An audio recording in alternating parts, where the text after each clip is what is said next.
آج ہمارے انگریزی تاریخ کو دیکھیں تو 8 تاریخ ہیں، اور ماہر فلکیات حضرت مولانا شمیر الدین صاحب قاسمی نے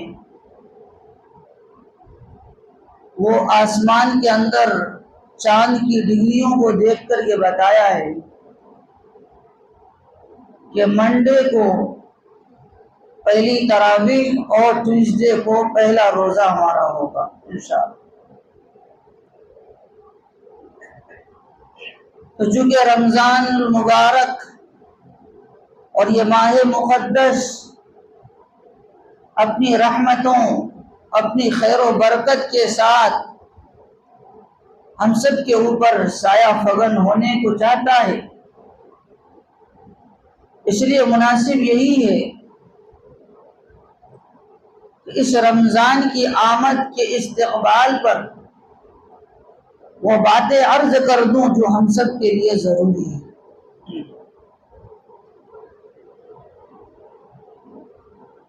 سب سے پہلے یہ بات ہمیں جاننا چاہیے کہ اللہ رب العزت نے روزہ ہم پر فرض کیوں کیا۔ بذات خود ہم دیکھتے ہیں کہ روزہ ایک عظیم ترین عبادت،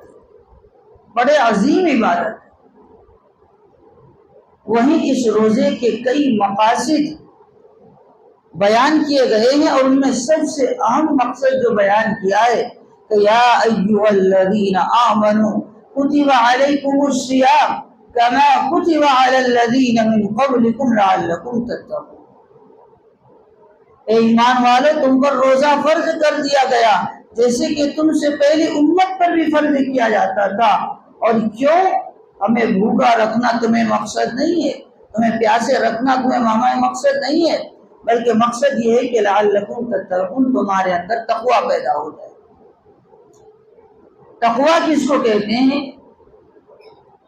تقوی کہتے ہیں کہ انسان ہے، اس کے دل کے اندر کوئی برائی کا جذبہ پیدا ہو رہا ہے، دل کے اندر برائی کام کرنے کے خیالات پیدا ہو رہے ہیں، اور دل کے اندر وہ میلان بھی پیدا ہو چکا ہے، وہ چاہتا ہے کہ میں کروں، لیکن وہ یہ سمجھ کر کے رک جاتا ہے کہ میری ہر نقل حرکت پر اللہ کی نظر ہے، میں انسانوں کی نظر سے تو بچ سکتا ہوں لیکن اللہ کی نظر سے نہیں بچ سکتا۔ لہذا وہ جو داعیہ اس کے دل کے اندر پیدا ہوتا ہے گناہ کرنے کی، برائیاں کرنے کی اور فسادات مچانے کی، وہ اللہ کے ڈر سے اپنے اس چیز کو روک دیتا ہے، اسی کا نام تقویٰ ہے۔ کیونکہ رمضان المبارک کے مہینے میں انسان شدید بھوک میں ہوتا ہے اور گرمی سخت ہو رہی ہے، شدت پیاس کی ہے، کوئی آدمی نہیں دیکھ رہا ہے، اکیلے روم میں ہے، لیکن وہ یہ سمجھتا ہے کہ میرا روزہ ہے، میں پانی نہیں پی سکتا، اسے کوئی نہیں دیکھ سکتا ہے، اس کو بھوک اتنی لگی ہے وہ کھانا بھی کھا سکتا ہے، کوئی انسان اسے دیکھتا نہیں ہے، لیکن وہ ڈرتا ہے، وہ کہتا ہے نہیں میرا روزہ ہے۔ اور میں یہ آگے چل کر کے کہوں کہ کسی انسان کا روزہ ہو اور کوئی آدمی اسے آ کر کے یہ کہے کہ یہ لوگ یہاں 1,00,000 روپے اور تم روزے کو توڑ دو، پھر بھی انسان گوارا نہیں کرتا کہ میں اپنے روزے کو توڑوں۔ بھوک بھی برداشت کر رہا ہے، پیاس کی شدت ہے، پیاس کو پیاسا ہے، زبان ترس رہے ہیں، زبان سوکھ چکے ہیں، لیکن پانی پینا گوارا نہیں کر رہے ہیں، اور اللہ کو پسند آتا جا رہا ہے کہ دیکھو میرا بندہ، دیکھو میرا بندہ میری وجہ سے بھوکا بھی ہے، میری وجہ سے پیاس کی شدتیں برداشت کر رہا ہے، لیکن پانی نہیں پی رہا ہے۔ یہ میرے سے ڈرنے کی وجہ سے۔ اللہ فرماتے ہیں کہ جب تم بندو روزہ رکھ کر کے آؤ گے تو میں تمام عبادتوں کا بدلہ اور ان کا صلہ فرشتوں سے دلایا کرتا ہوں۔ اگر دیکھو نماز کو تو نماز کے جو صلہ ہوں گے وہ فرشتوں سے دلاؤں گا، قرآن پڑھنے کے جو صلہ ہے وہ فرشتوں سے دلاؤں گا، حج کرنے کے جو صلہ ہے ان کو فرشتوں کے ساتھ دلاؤں گا۔ لیکن جب تم روزہ رکھ کر کے آؤ گے کسی فرشتے سے نہیں دلاؤں گا بلکہ میں خود ہی حاضر ہو جاؤں گا۔ الصوم لی وانا اجزی بھی وان روایتیں وانا اجزا بھی، کہ روزہ میرے لیے ہے اور روزے کا بدلہ میں خود ہوں۔ ہر عبادت کا صلہ فرشتوں کے ساتھ دیا جا رہا ہے، فرشتوں کے ہاتھ میں دیا جا رہا ہے، لیکن اللہ رب العزت روزہ کا صلہ خود آ کر کے شدید پیاس سے، شدید تکلیف میں ہے، پانی پینا گوارا نہیں کر رہا ہے، یہ جو ڈر ہے، یہ جو اللہ کی عظمت ہے، یہ اللہ کے لیے اس کے دل کے اندر جو عظمت بیٹھی ہے، اسی کا نام تقویٰ ہے۔ یہی اللہ کے ساتھ محبت کی دلیل ہوتی ہے۔ جس طریقے سے رمضان المبارک کے اندر ہم یہ سوچتے ہیں کہ اللہ رب العزت ہماری ہر نقل و حرکت کو دیکھ رہا ہے، میں غیبت نہیں کر سکتا، چوری نہیں کر سکتا، چغلی نہیں کر سکتا، شراب نہیں پی سکتا، یہ ایمان ہے، یہ روزے کا مسئلہ ہے، ہم روزے سے ہیں، ہم کچھ کھا پی نہیں سکتے ہیں۔ انسان ہر اعتبار سے اپنے آپ کو پاک صاف کرنے کی کوشش میں رہتا ہے، تو اللہ تعالیٰ فرماتے ہیں کہ بندہ جب روزہ رکھ کر کے آئے گا، بلکہ اللہ کے نبی صلی اللہ علیہ وسلم نے فرمایا ہے کہ جو انسان روزہ رکھ کر کے اللہ کے پاس جاتا ہے اور روزہ رکھنے کی وجہ سے اللہ تعالیٰ اس کے تمام گناہوں کو مغفرت فرما دے۔ اور اللہ کے نبی صلی اللہ علیہ وسلم کی حدیث ہے کہ الصلوات الخمس، کہ ایک نماز سے لے کر دوسری نماز تک، دوسری نماز سے لے کر تیسری نماز تک، تیسری نماز سے لے کر چوتھی نماز تک، چوتھی نماز سے لے کر پانچویں نماز تک، اسی طریقے سے الجمعۃ الی الجمعہ، اور جمعہ سے لے کر جمعہ تک، اور آگے کا والرمضان الی رمضان۔ جب انسان ایک نماز سے دوسری نماز کو پہنچتا ہے، دوسرے سے تیسری پہنچتا ہے، تیسری سے چوتھی، چوتھی سے پانچویں، اور ایک جمعہ سے دوسری جمعہ، اور ایک سال کے رمضان سے جب دوسرے سال کے رمضان پر پہنچتے ہیں، اللہ کے نبی فرماتے ہیں مکفرات ما بینہن، یہ جو درمیانی جو وقت ہوتا ہے وہ تمام کے تمام اوقات میں اگر اجتنب الکبائر، وہ گناہوں کبیرہ سے اپنے آپ کو بچا لے تو اس کے جو بھی صغیرہ گناہ ہوتے ہیں ان کی وجہ سے، نماز کی وجہ سے، ایک جمعہ کے دوسرے جمعہ تک جانے کی وجہ سے، اور ایک رمضان کے دوسرے رمضان کی وجہ سے وہ گناہ ان کے معاف کر دیے جاتے ہیں۔ تو اس لیے ہماری زندگیوں میں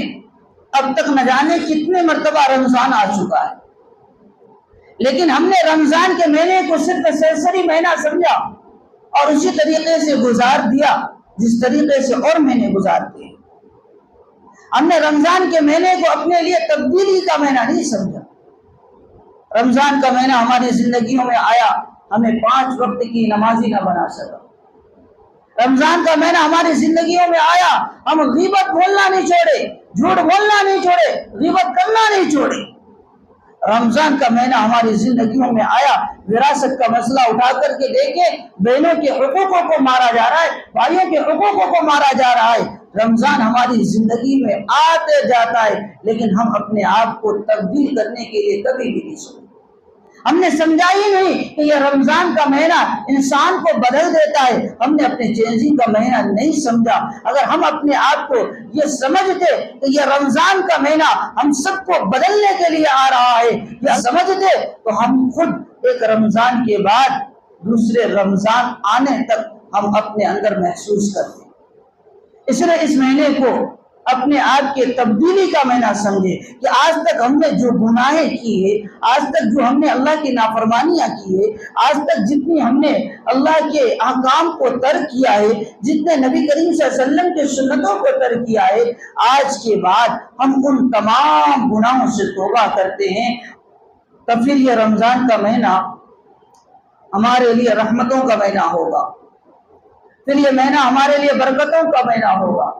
پھر یہ مہینہ ہمارے اندر تبدیلیوں کا مہینہ ہوگا۔ اگر ہم اپنے آپ کو نہیں بدلتے ہیں، ہم کہتے ہیں کہ یہ رمضان آتا ہے اور چلا جاتا ہے، جیسا کہ میں نے کہا تھا کہ صحابی رسول جب روزہ ختم ہوتا سسکتے بلکتے اور مچھلیوں کے طرح پانیوں میں تڑپتے رہتے تھے۔ صحابہ سے پوچھا جاتا آپ نے رمضان کیے ہیں، روزے رکھے ہیں، نماز تراویح ادا کیے، پھر بھی آپ کو اتنے پریشان ہونے کی کیا ضرورت ہے؟ کہتے ہیں کہ نہ جانے اس رمضان تو گزر گیا، اگلا رمضان نصیب ہوگی بھی نہ ہو۔ حضرت معاذ بن جبل رضی اللہ تعالیٰ عنہ کا واقعہ آتا ہے کہ حضرت معاذ بن جبل رضی اللہ تعالیٰ عنہ یہ خود صحابی ہے، جب ان کا انتقال ہوتا ہے 70,000 فرشتے زمین کے اندر ہوتے ہیں اور یہ وہ صحابہ ہے، اس کے انتقال سے اللہ کا عرش ہل اٹھتا ہے۔ حضرت معاذ بن جبل رضی اللہ تعالیٰ عنہ تاریخ یاد کرتی ہے، لیکن جب آخری وقت ہوتا ہے رونا شروع کر دیتے، آنکھوں میں آنسو ہے، روئے جا رہے۔ صحابی آتے ہیں، آ کر پوچھتے ہیں اے معاذ بن جبل، تم اللہ کے نبی کے صحابہ ہو، تم اللہ کے نبی کے صحابہ ہو، اللہ کے نبی کی جانب سے تمہیں جنت کی بشارت دے دی جا چکی ہے۔ اللہ نے قرآن کریم کے اندر رضی اللہ عنہم ورضوا عنہ کہا ہے کہ اللہ آپ سے راضی ہے اور آپ اللہ سے راضی ہیں، پھر بھی رونے کی کیا ضرورت ہے؟ کیا موت سے آپ کو ڈر لگتا ہے؟ سنیے حضرت معاذ بن جبل رضی اللہ تعالیٰ عنہ کا جملہ، فرماتے ہیں میں اس لیے نہیں رو رہا ہوں کہ میری موت آ رہی ہے، میں تو اس لیے رو رہا ہوں کہ میرے دل میں کچھ تمنا تھی، میرے دل میں کچھ آرزو تھی۔ صحابیوں نے پوچھا بتائیے وہ کیا آرزو تھی، کیا تمنا تھی جو موت تک پوری نہ ہو سکی؟ فرمانے لگے میں چاہتا یہ تھا کہ رمضان کا مہینہ ہو اور سخت دھوپ ہو، سخت گرمی ہو، اور میں روزے سے ہوں، میں پیاس کی حالت میں ہوں اور کسی میدان جنگ میں مجھے بلایا گیا ہو، کافروں کے گردنوں میں میرا تلوار ہو اور پھر وہ سب میرے اوپر ٹوٹ پڑے اور مجھے شہید کر دیا جائے، اور اللہ تعالیٰ مجھ سے پوچھے اے معاذ بتا تم کیا لے کر کے آئے ہو، تو میں یہ کہتا کہ یا اللہ میں روزہ رکھ کر کے اپنی زبان کو پیاس کی شدت میں سکھا کر کے میں آپ کے پاس حوض کوثر سے افطار کرنے کے لیے آیا۔ صحابی رسول معاذ بن جبل رضی اللہ تعالی عنہ گرمی کی شدت میں، سخت گرمی میں، رمضان کی روزے کی حالت میں وہ انتقال اپنی وفات کی تمنا کرتے تھے، وہ بھی اس میں نہیں، میدان جنگ میں جا کر کے کہ جنگ کرو میں بھی ماروں اور مجھے بھی مار دیا جائے۔ آج تھوڑی سی دھوپ ہوتی ہے، تھوڑی سی گرمی ہوئی، بہت دھوپ ہے، رمضان کے روزے لگ جا رہے، ہماری زبانیں سوکھ جا رہی ہے، ہم شکوہ شکایت کرتے چلے جا رہے ہیں، اور اپنی روزہ کو بتانے کے لیے کہ میں روزہ ہوں، روزہ لگ گیا، بار بار اس بات کو بتایا جا رہا ہے۔ کبھی یہاں بولا کہ بھائی آج میرے روزہ ہے، آج تو روزے کی مجھے عجیب سی حالت بن چکی، کہیں دوسری جگہ جا رہا ہے، وہاں بھی بتانا مقصد ہے کہ میں روزے سے ہوں۔ تو جو انسان صرف دکھلاوے کے لیے اور اس کے لیے کرے گا تو وہ روزہ کبھی قبول نہیں ہو سکتا ہے۔ اللہ کے نبی صلی اللہ علیہ وسلم حضرت عائشہ صدیقہ رضی اللہ تعالیٰ عنہ فرماتی ہے کہ انہا قالت کان رسول اللہ صلی اللہ علیہ وسلم اذا دخل شہر رمضان، کہ جب رمضان کا مہینہ آتا اللہ کے نبی صلی اللہ علیہ وسلم شد مئزرہ، اپنے کمر کو باندھ لیتے تھے، اپنے آپ کو تیار کر لیتے تھے جب رمضان کا مہینہ آتا، اور ثم لا یاتی فراشہ حتی ینسلخ، گھر سے نکلتے تھے بستر میں اس وقت تک تشریف نہیں لاتے تھے جب تک رمضان نہ گزر جاتا۔ ہماری حالتیں دیکھ لیں، ہم لوگ 24 گھنٹے اپنے گھر میں پڑے رہیں گے، گھروں میں موبائل چلائیں گے۔ یہ بہت ہی غلط بات ہو رہا ہے کہ رمضان کے مہینے میں روزہ رکھ کر کے وقت گزاری کر رہے ہیں۔ وقت گزارنا ہے، ہم رمضان کے روزے ہیں اور وقت کو گزارنا ہے، گزارنے کے لیے موبائل لے کے بیٹھیں گے، کوئی گیموں میں مشغول ہے تو کوئی ویڈیوز میں مشغول ہے، کوئی ٹی وی لگا کر کے بیٹھ رہے ہیں۔ یہ سب رمضان کے روزے کی ناقدری ہے، ایسے رمضان کے روزے قبول نہیں ہوتے۔ آپ کو جو وقت ملا ہے اس وقت کو سعادت سمجھیے اور رمضان کے ہر منٹ کی ہر ساعت کی قدر کیجیے اور اس وقت کو اپنی عبادت میں لگائیے۔ قرآن لے کر کے بیٹھیے، قرآن پڑھیے، تسبیح تلاوت کیجیے اور کوئی دوسرے ایسے کام ہو جو عبادت کے ہیں اس کام میں مشغول ہو جائیے۔ داعیہ پیدا ہو کہ وقت گزارنا ہے، زیادہ وقت ہے، ابھی 2 گھنٹے 3 گھنٹے، چلو موبائل چلا لیتے ہیں، تو اپنے آپ کو یاد رکھنا کہ یہ رمضان کے روزے کی ناقدری ہوگی اور اس وقت قرآن لے کر کے بیٹھیں گے اور کتنے بھی بھوک ہو، کتنے بھی پیاس ہو، ہم لوگ کا خود کا حافظ ہے اور قرآن کا اور علماء کا یہ تجربہ ہے کہ جب قرآن لے کر کے بیٹھتے ہیں اور پڑھنا شروع کرتے ہیں نہ بھوک کا احساس ہوتا ہے نہ پیاس کی شدت کا معلوم ہوتا ہے۔ اور مغرب میں افطار ایسے کرتے ہیں جیسے صبح اٹھ کر کے ناشتہ کر رہے ہیں۔ اس لیے جب بھی بھوک پیاس جو وقت ملے آپ کو اس وقت کو قرآن کی تلاوت میں لگانا ہے۔ اور قرآن کی تلاوت یہ ایسے قرآن ہے کہ جب اللہ رب العزت نے حضرت آدم علیہ نبی کی علیہ الصلوۃ والسلام کو بھی پیدا نہیں کیا تھا اور اللہ رب العزت نے اس وقت سورہ طٰہٰ، سورہ حامیم اور دوسرے روایتوں میں دوسرے آیتوں کا تذکرہ آتا ہے، اللہ رب العزت نے اس قرآن کی تلاوت فرمائی تھی اور اس وقت فرشتوں نے اللہ رب العزت سے یہ سوال کیا تھا، یا اللہ ایسا کلام کبھی نہیں سنا، یہ کون سا کلام ہے، کس کو ملنے والا ہے؟ اللہ رب العزت نے فرمایا میرا آخری نبی، میرا محبوب تاجدار بقع محمد عربی صلی اللہ علیہ وسلم کی امت کو ملنے والا۔ بھائی ذرا سوچیں کہ یہ وہ قرآن جس کی تلاوت خود اللہ رب العزت کرے، جس کی تلاوت خود اللہ کے نبی صلی اللہ علیہ وسلم کرے، جو 23 سال کے عرصے میں تھوڑے تھوڑے نازل کیا گیا، لیکن لوح محفوظ سے آسمانی دنیا پر اتارنے کا جب فیصلہ ہوا، شہر رمضان الذی انزل فیہ القرآن ھدی للناس وبینات من الہدی والفرقان، یہ رمضان ہی کے مہینے میں اس قرآن کریم کو نازل کیا گیا ہے۔ اس قرآن کریم کو رمضان کے مہینے سے بہت ہی مناسبت ہے اور رمضان المبارک کے مہینے میں جب لوح محفوظ سے آسمانی دنیا کا اترنے کا فیصلہ ہوا اور اتارا گیا تو اس قرآن کریم کو پھر رمضان میں کتنی تلاوت کرنی چاہیے۔ اور ہمارا حال کیا ہے؟ بلکہ ایک حدیث میں آتا ہے کہ نبی اکرم صلی اللہ علیہ وسلم فَيُدَارِسُهُ الْقُرْآنِ، حضرت جبریل علیہ السلام آتے ہیں۔ حضرت عبداللہ ابن عباس رضی اللہ تعالی عنہ کی روایت ہے کہ ان عبداللہ ابن عباس رضی اللہ تعالی عنہ کانا یقول اجود الناس، لوگوں میں سب سے زیادہ جو سخی تھے، سب سے زیادہ جو صدقہ کرنے والے تھے، سب سے زیادہ جو دینے والے تھے وہ اللہ کے نبی صلی اللہ علیہ وسلم تھے۔ آگے فرماتے ہیں وَكَانَ أَجْوَدَ مَا يَكُونُ فِي رَمَضَانَ، لیکن جو یہ رمضان کا مہینہ آتا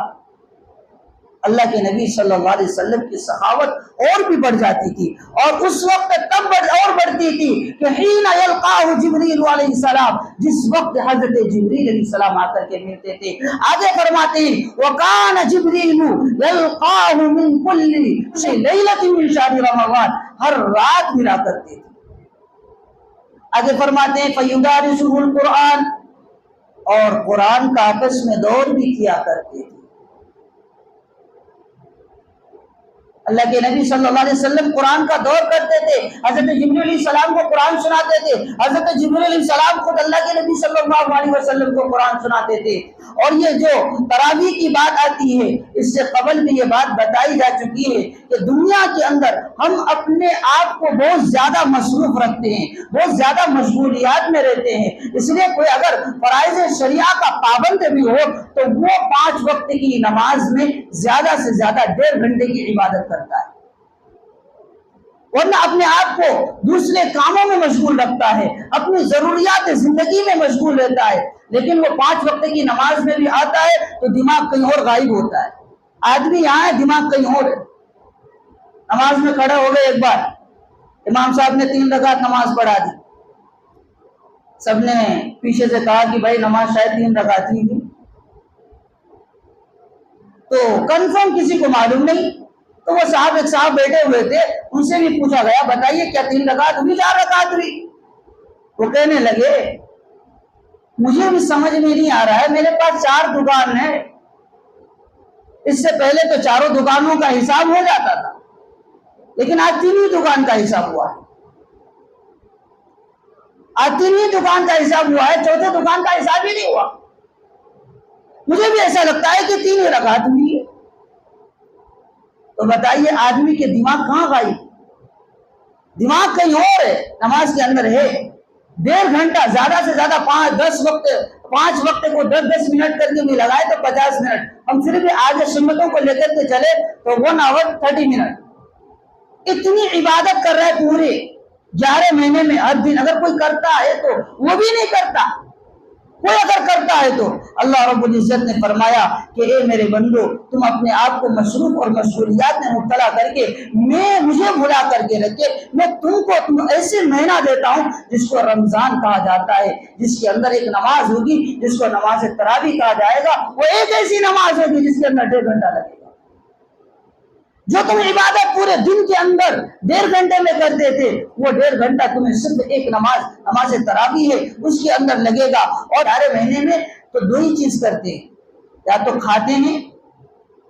یا پھر رہنے کے لیے، جسمانی لذات کے لیے، اور اپنے آپ کو دکھانے کے لیے ہم اپنے گھر بناتے ہیں۔ 2 ہی کام کرتے ہیں، 2 ہی چیز کرتے ہیں، یا تو کھانے کے لیے کماتے ہیں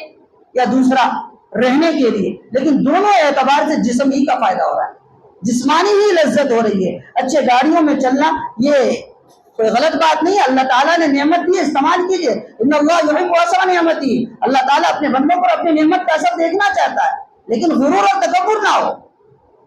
تو ہم اگر 11 مہینے میں کچھ کرتے ہیں تو 2 ہی کام زیادہ کماتے ہیں، کما کر کے کھاتے ہی ہیں، اور دوسری بات رہنے کے لیے اس کے لیے ہی کچھ کرتے ہیں، اپنی عبادت، اپنی روح کی عبادت کے لیے کچھ بھی نہیں کرتے۔ اللہ رب العزت نے یہ رمضان کا مہینہ جو ہمیں نصیب فرمایا، جو آگے آ رہا ہے، تو اس کے اندر روح کی عبادت ہوتی ہے، اسی وجہ سے روح کو کھانے کی ضرورت نہیں، پینے کی ضرورت نہیں، اس لیے اللہ تعالیٰ نے پورے دن کو بھوکا رکھنے کو کہا، اور رات کی نماز تراویح کو سنت قرار دے دیا۔ اور اللہ کے نبی صلی اللہ علیہ وسلم مسجد نبوی میں پہلے دن نماز تراویح کی جماعت کرائی، دوسرے دن بھی کرائی، لیکن تیسرے دن بہت زیادہ آ گئے، اللہ کے نبی صلی اللہ علیہ وسلم نکلے نہیں، پوچھا گیا کیوں؟ اللہ کے نبی فرمانے لگے مجھے یہ خطرہ ہوا، مجھے اندیشہ ہوا کہ میں اس نماز کے لیے اگر تیسرے دن بھی چل دیتا، اللہ رب العزت اس کو فرض قرار دیتے، میری امت پر شاق نہ گزرے، میری امت کو زیادہ تکلیف نہ پہنچے، اس وجہ سے تیسرے دن میں آیا نہیں۔ میرے دوستو اگر فرض ہو جاتی تو بتاؤ کیا کرتے؟ لیکن سنت، یہ جو نماز تراویح ہے یہ سنت موقدہ ہے، اس کا چھوڑنے والا گنہگار ہوتا ہے۔ اس لیے رمضان کا مہینہ جو آ رہا ہے اس کی قدر کرے،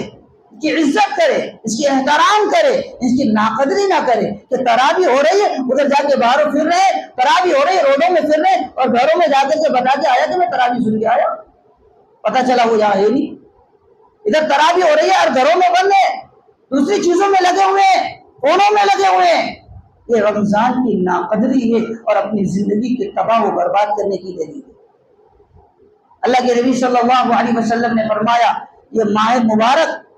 ایسا مہینہ ہے،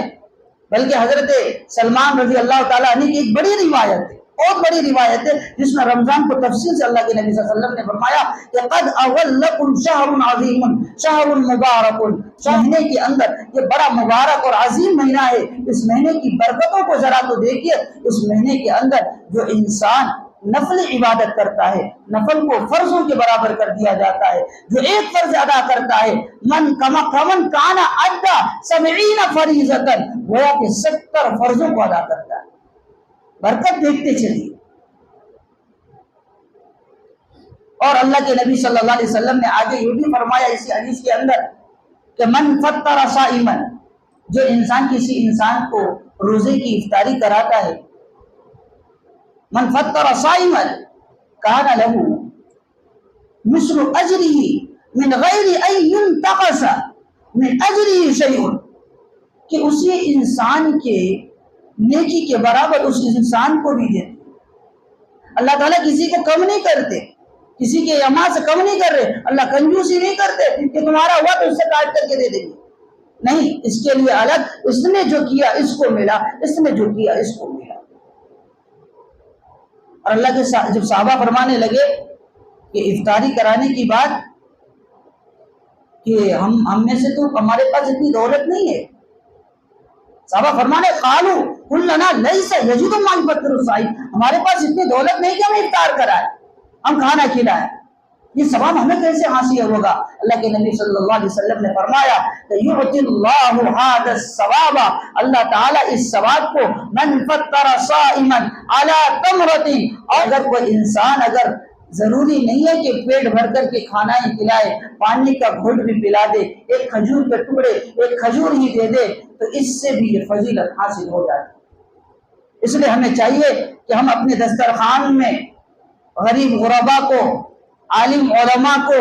اور دوسرے دیگر حضرات کو بلائے اور ان کی افطاری بھی کرائے، اور اپنے آپ کو رمضان کے لیے فل تیار رکھے اور رمضان کی ناقدری سے اپنے آپ کو بچائے۔ اگر رمضان کی ناقدری ہم کریں گے تو ہماری زندگی میں پھر یہ رمضان نصیب نہیں ہوگا۔ اس لیے کہ لکھا جاتا ہے کہ جب بیویاں شوہروں کو پریشان کرتی ہے نا تو اللہ تعالیٰ ان شوہروں کو اٹھا لیتے ہیں۔ ٹھیک اسی طرح سے جب علماء کو ان کے عوام پریشان کرتے ہیں اللہ تعالیٰ علماء کو اٹھا لیتے ہیں۔ اسی طریقے سے جب رمضان کی ناقدری جو انسان کرتا ہے نا اس آدمی کو رمضان کی نصیب نہیں ہوتی۔